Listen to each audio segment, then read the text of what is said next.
I put together a video a few months back on heatwaves and how the Met Office in the UK has, as the central theme of their climate action, has been not to suggest that we drive less, eat less meat or fly less, but their climate action plan is to gradually nudge up what actually constitutes a heatwave and hope we don't notice that our homes are burning and people are dying.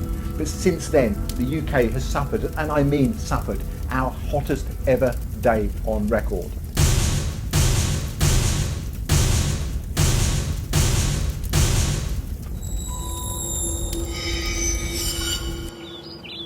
Are you sure it's okay to film it? Okay, let's get on with it. Hi, I'm Angus, and you may well know me from earlier work such as why climate tax is the only way out of this mess, and indeed why I don't buy my girlfriend flowers. But today I'm here to talk to you about heat waves and why they are not good news, and how irresponsible reporting is so harmful, possibly even deadly. Hey you, get your clothes off. This is a private garden. Oh, okay, I think it's probably a good time to go over to the studio with Angus.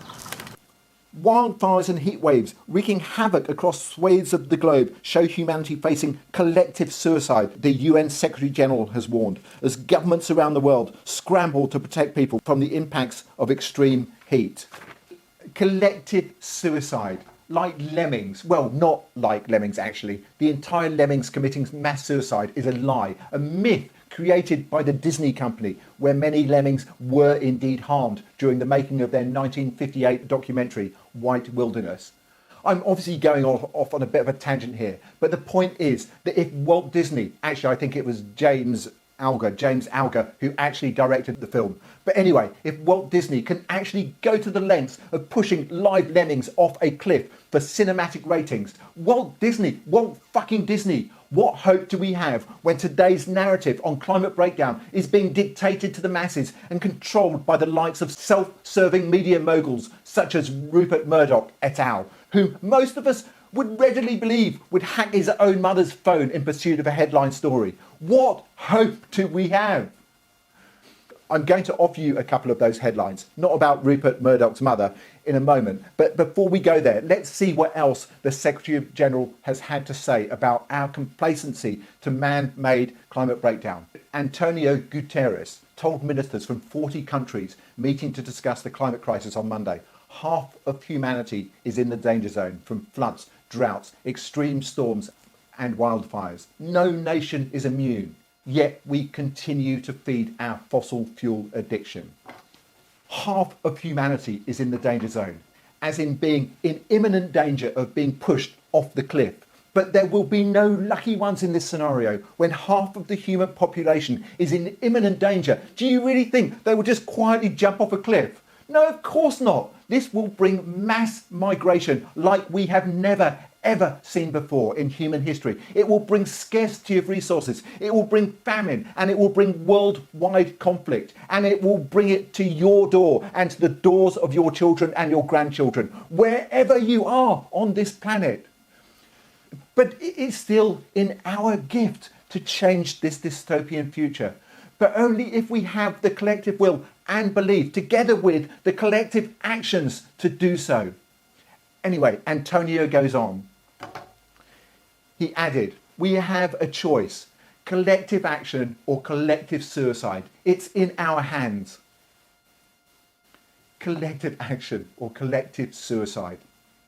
And meanwhile, in the Daily Mail, Britain's largest circulation paid-for newspaper, we have this helpful article.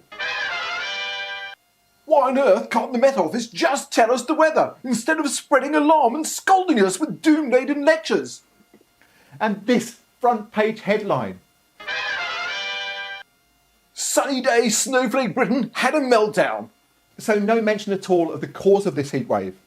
And anyone who's worried about it are being labelled in derogatory terms as snowflakes. But it is the picture on this one that really gets me. 42 degrees centigrade, record heat is on. Great Britain, the new French Riviera. Like a heatwave is a grand day out on the beach and something to be celebrated. It's not the end of the world. Just stay cool and carry on. You're right, it's not the end of the world. The end of the world is going to be a long, dark, insidious journey over the next 30 to 80 years. Heat waves are not funny. Heat waves are not fun. They are not something to be celebrated. Our changing climate, making the UK into the new Riviera, may sound idealistic to a child, but we're adults. We're adults.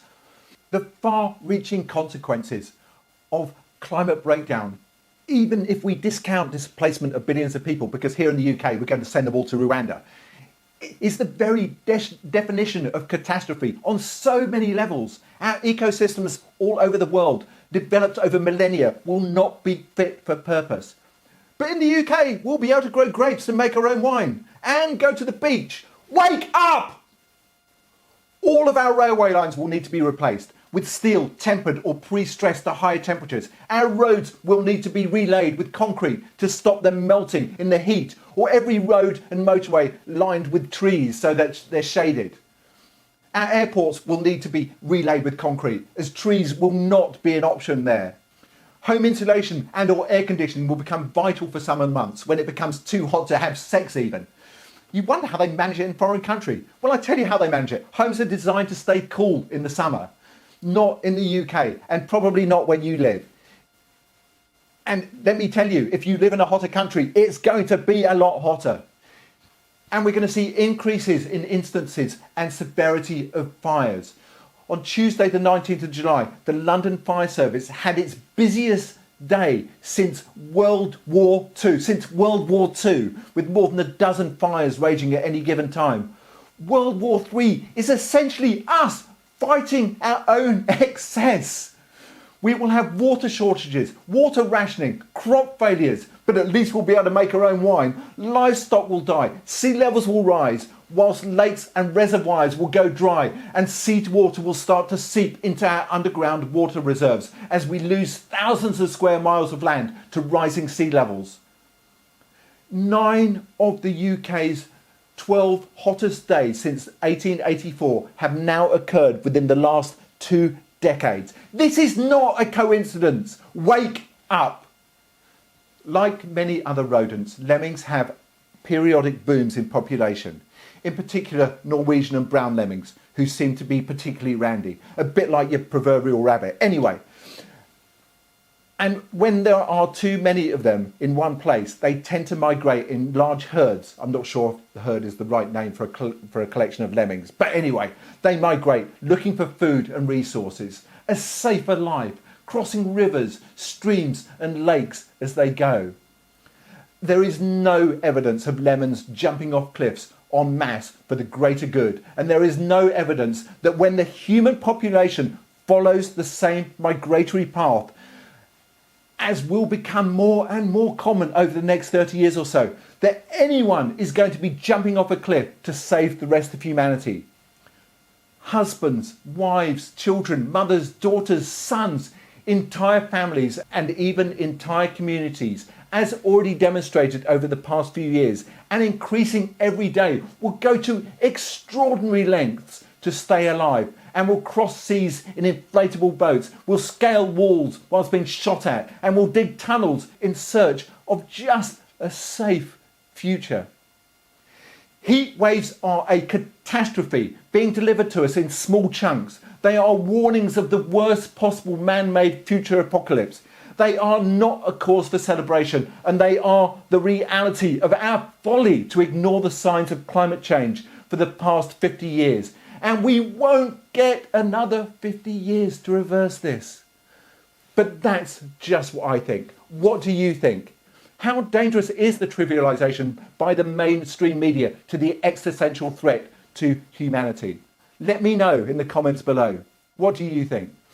What are you prepared to sacrifice today for your children's future? And if you've not already done so, please take a moment to subscribe to my channel. And don't forget to show me some love by getting out your Cupid's arrow and shooting the like button. And you can also share this video across any of these social media platforms.